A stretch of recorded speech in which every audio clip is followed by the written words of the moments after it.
One waitress, one self-absorbed tycoon, and a sleek grand piano. What began as a vicious ploy to ridicule her turned into an unforgettable moment that left an entire room in stunned silence. Her raw talent broke through arrogance and prejudice in a way no one could have anticipated. It was a warm Saturday evening, and the Seraphine, an elegant restaurant in the heart of Charleston, South Carolina, bustled with the rhythm of a busy night, the gentle murmur of conversations, the clinking of fine crystal, and the faint harmony from a violinist in the corner created a sophisticated atmosphere. Clara, a 28-year-old waitress with an air of quiet resilience, moved gracefully between tables. To most, she was simply another uniformed server in the dimly lit ambiance. But beneath her composed exterior lay a passion that had sustained her through years of hardship. Music. The piano, in particular, had been her sanctuary since she was a child, a means of expressing her deepest emotions when words failed. However, music didn't pay the rent. The long shifts at the Seraphine were her lifeline as she scraped together every penny for a chance to attend the prestigious conservatory she'd dreamed of for years. Few at the restaurant knew of her gift, aside from the occasional staff member who had overheard her stealing moments on the battered upright piano in the back room during her breaks. That piano was her anchor, a quiet reminder of the life she longed to live. That evening, the restaurant doors swung open with a dramatic flourish. Entering was Vincent Caldwell, a notorious real estate magnate whose reputation preceded him. Vincent was as arrogant as he was wealthy, known for his ruthless business tactics and love of attention. His swaggering entrance and booming laughter turned heads as he made his way to a prime table, surrounded by a group of equally ostentatious companions. Clara noticed him immediately.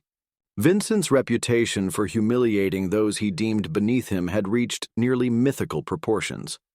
He thrived on public displays of power, often choosing unsuspecting targets for his cruel entertainment. Tonight, he had clearly set his sights on her. "Clara," he remarked loudly, glancing at her name tag as she approached his table with water glasses in hand. "A simple name for a simple girl, I imagine. Do you have any hidden talents?" "Clara. Or are you just good at balancing trays?" The remark stung, but Clara forced a polite smile. "I'm here to make sure you have a pleasant evening." "Sir," she replied evenly, stepping away before his laughter could cut deeper. But Vincent wasn't done. His predatory gaze followed her movements, a cat toying with its prey. Clara could feel the weight of his eyes as she moved between tables. She ignored him, but his presence clung to her like an oppressive shadow. As the evening unfolded, Vincent turned his attention back to Clara. Loudly enough for the nearby tables to hear, he called out, "Clara, surely a girl like you has aspirations. What's your dream? Or do you just plan to serve drinks forever?" Her breath caught in her throat. "I play piano," she admitted softly, hoping the simplicity of her answer would end his probing. "Piano, you say?" Vincent leaned back in his chair, a devious grin spreading across his face. "Well, isn't that interesting? There's a grand piano right over there. Why don't you entertain us? Let's see if you're any good." Clara froze. The room seemed to shrink, the noise fading as his words landed. Her instinct was to refuse, but she knew Vincent wouldn't let it go. He thrived on the discomfort of others, and her reluctance only fueled his amusement. "Oh, come now," he pressed, his voice dripping with mockery. "Afraid to perform? Or is it that you've been exaggerating your talent?" Clara's cheeks burned. She could feel the stares of other diners, the weight of judgment and expectation. Vincent's words were calculated to corner her, to leave her no choice but to comply or retreat in humiliation. Her mother's voice echoed in her mind, a memory from years ago. "Never let anyone make you feel small. Clara, you're more than they'll ever know." Gritting her teeth, Clara straightened her back. "Fine," she said, her voice steady despite the storm of emotions swirling inside her. "I'll play." The restaurant fell silent as she crossed the room toward the piano. The gleaming instrument stood like a sentinel under the soft glow of an overhead chandelier.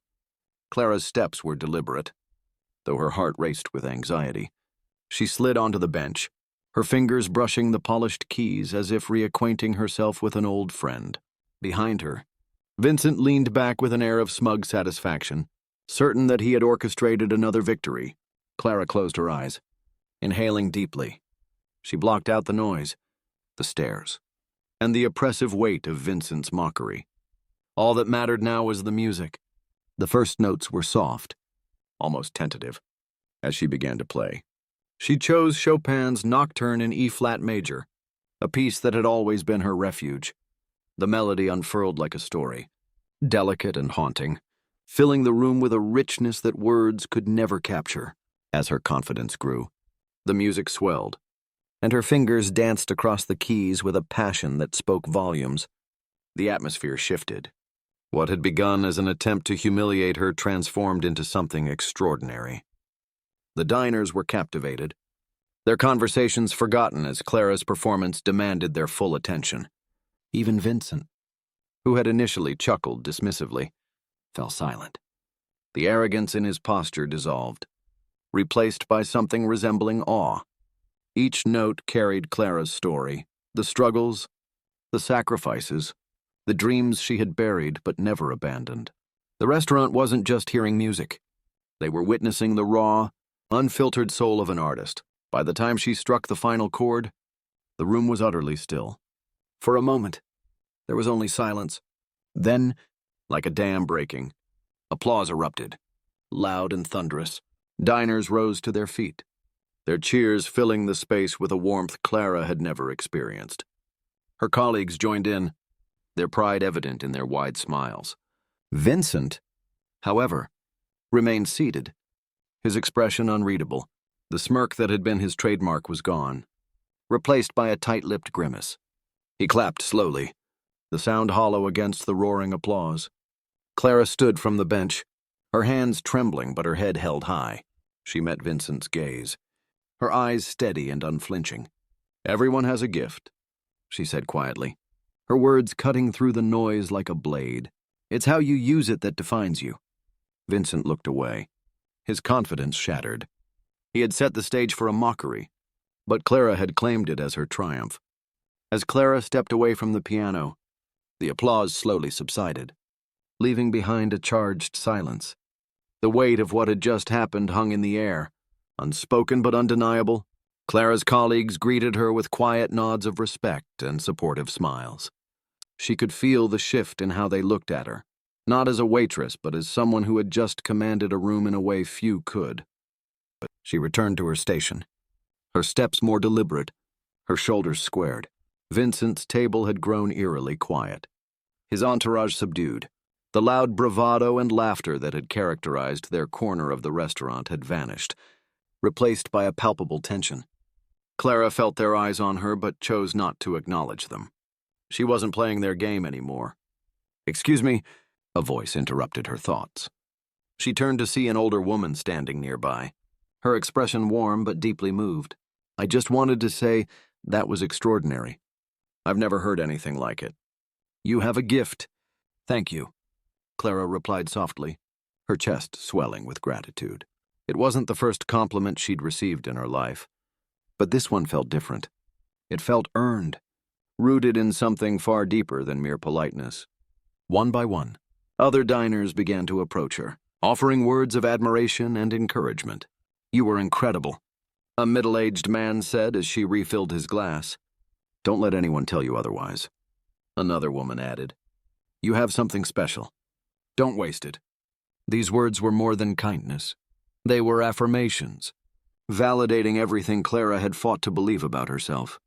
She had spent years silencing her own dreams, but tonight, they had spoken louder than ever. Meanwhile, at Vincent's table, the tension had reached a boiling point. His companions exchanged uneasy glances, unsure how to navigate the aftermath of Clara's performance. Vincent himself remained seated, his expression a mixture of forced indifference and quiet humiliation. His carefully constructed facade of dominance had crumbled, and everyone in the room had seen it happen. When Clara approached his table to deliver the check, Vincent glanced up at her, his lips pressed into a thin line. "You've made your point," he said tersely, his voice lacking its usual edge. There's no need to rub it in. Clara paused, meeting his gaze head-on. It was never about making a point to you, she said evenly, her tone calm but unyielding. I just wanted to play. The words hung between them, cutting through the tension like a knife. Vincent's hand tightened around his drink, but he had no rebuttal. For the first time that evening, he seemed small, his usual bravado reduced to an awkward shuffle of papers as he signed the check. One of Vincent's younger companions, a man who had remained relatively quiet throughout the night, looked at Clara with genuine sincerity. You were amazing, he said, his voice soft but earnest. Really? That was something else. Clara offered him a small, genuine smile. Thank you, she replied, her voice steady. She turned and walked away without another word, leaving Vincent and his group to their silence. The rest of the night passed in a blur. Clara continued her work, but everything felt different. There was a lightness to her steps, a newfound confidence in her movements. Her colleagues, who had always treated her kindly, now looked at her with something more: pride, respect, even admiration. By the time the restaurant began to empty, Clara found herself reflecting on the evening. She hadn't set out to make a statement. Yet somehow, she had. The music had been her voice, speaking truths that words never could. And it had been enough, more than enough. As the last table cleared out, Clara began to close up for the night. Her tips were unusually generous, enough to cover her rent and still leave room for something more, a possibility she hadn't dared to consider until now. Piano lessons, perhaps. A small but meaningful step toward reclaiming the dream she had long kept at bay. Later that evening, Clara walked home under the cool glow of Charleston's streetlights. The brisk air wrapped around her, sharp but invigorating, as if the night itself were congratulating her on her triumph. She replayed the events at the restaurant in her mind, not with bitterness, but with a quiet sense of validation. She wasn't just a waitress tonight. She was an artist, and she had reminded herself, and everyone else, of that truth. Her small apartment greeted her with its familiar coziness. The chipped paint on the walls and the frayed edges of the rug no longer felt like symbols of limitation. Tonight, they were reminders of resilience, of how far she had come and how much further she could go. Clara sat at her well-loved upright piano, its wood faded from years of practice and neglect. The keys were slightly uneven, the sound not as resonant as the grand piano at the Seraphine. But it didn't matter. To her, it was perfect. Placing her fingers on the keys, she began to play, softly at first, letting the melody carry her away. The notes seemed to flow with more freedom tonight, unburdened by doubt or hesitation. For the first time in years, Clara felt something stir deep within her. Hope. It wasn't the naive, fleeting kind she had clung to in her youth, but a quiet, determined hope rooted in the understanding that she had power over her destiny. Her music was a force, and no one, not Vincent Caldwell, not her financial struggles, not even her own fears, could take that away from her. The next morning, Clara woke to a surprise.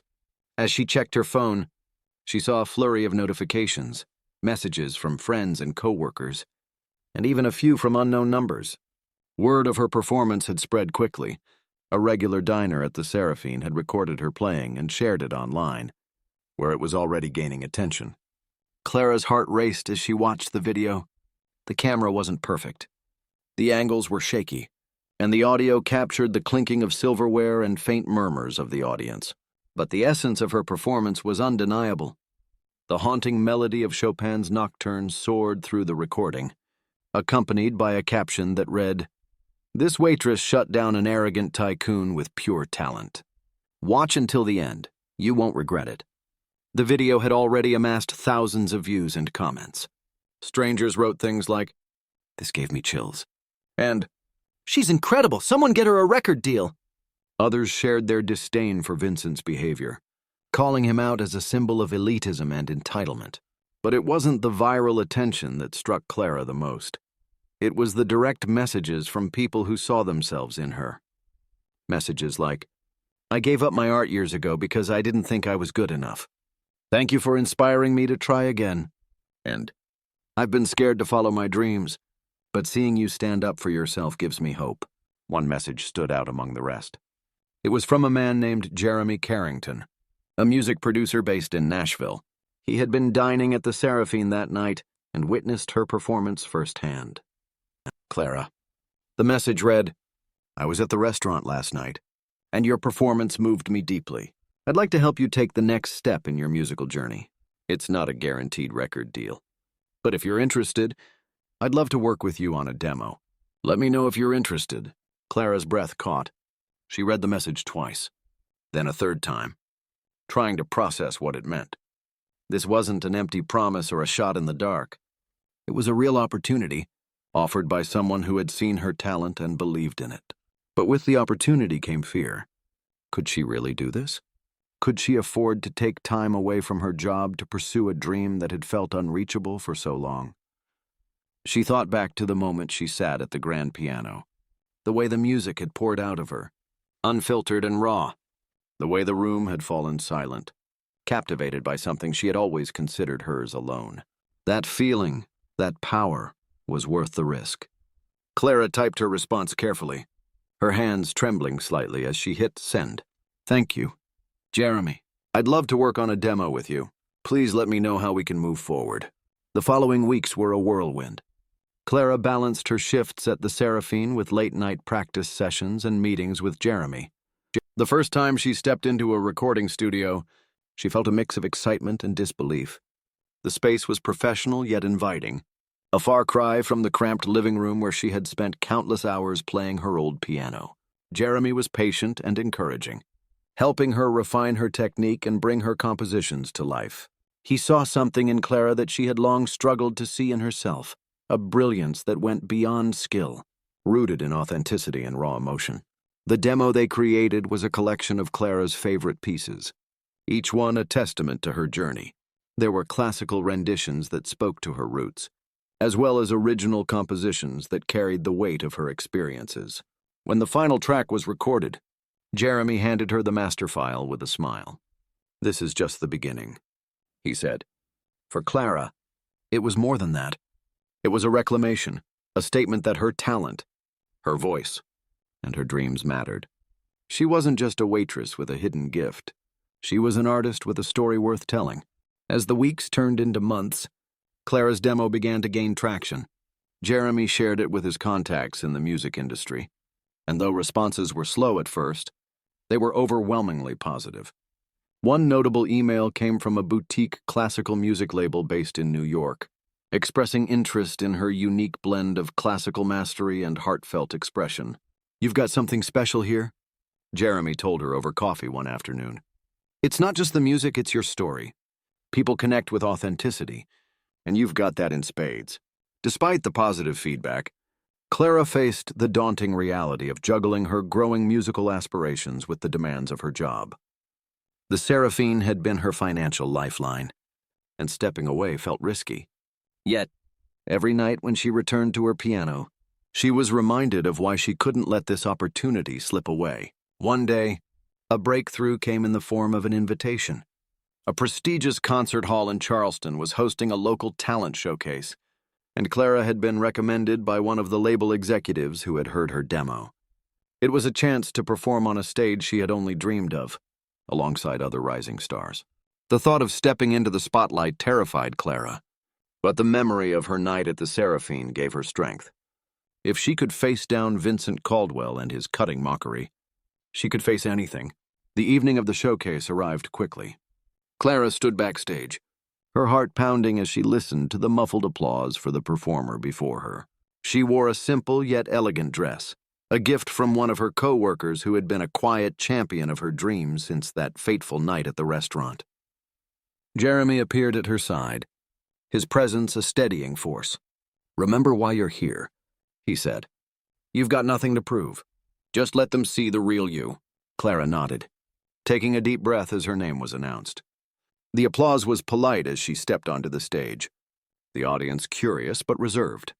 She settled herself at the grand piano, the gleaming instrument both familiar and intimidating. Closing her eyes, she let the noise of the room fade, focusing solely on the music. Her fingers moved instinctively, weaving a melody that seemed to transcend the confines of the concert hall. She played one of her original compositions, a piece inspired by her mother's resilience and the sacrifices that had shaped her life. The notes swirled through the air, carrying with them every ounce of Clara's heart and soul. As the final chord resonated, the audience was silent. For a moment, Clara feared she had miscalculated, that her music had failed to connect. But then, as though a spell had been broken, the applause erupted. It wasn't the polite clapping of an indifferent crowd. It was thunderous, filled with genuine admiration and emotion.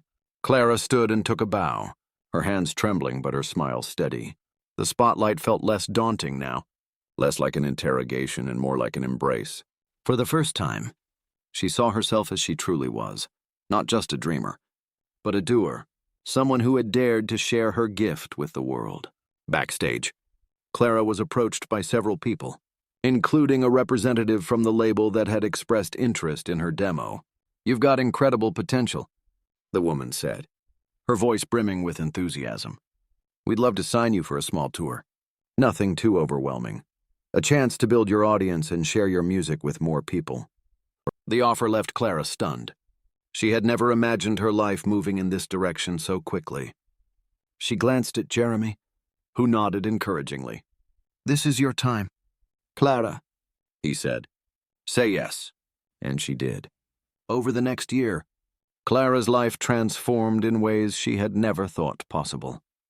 The tour was modest but impactful, allowing her to perform in intimate venues across the East Coast.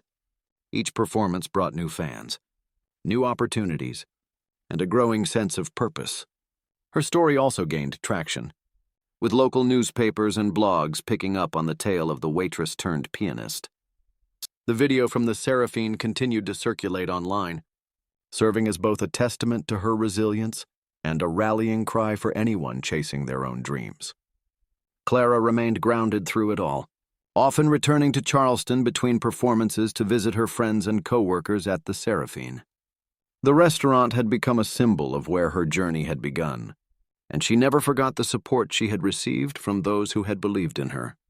One evening, as she sat at her old upright piano, Clara reflected on how far she had come. The chipped keys and uneven sound didn't bother her. They were a reminder of the foundation she had built her dreams upon. She began to play, not for an audience, but for herself. The melody filled her small apartment, a quiet celebration of the journey that had only just begun. Clara's story wasn't about fame or fortune. It was about finding her voice and refusing to let fear dictate her path. The words of her mother echoed in her mind. "Never let anyone make you feel small. You're more than they'll ever know." And Clara finally believed it.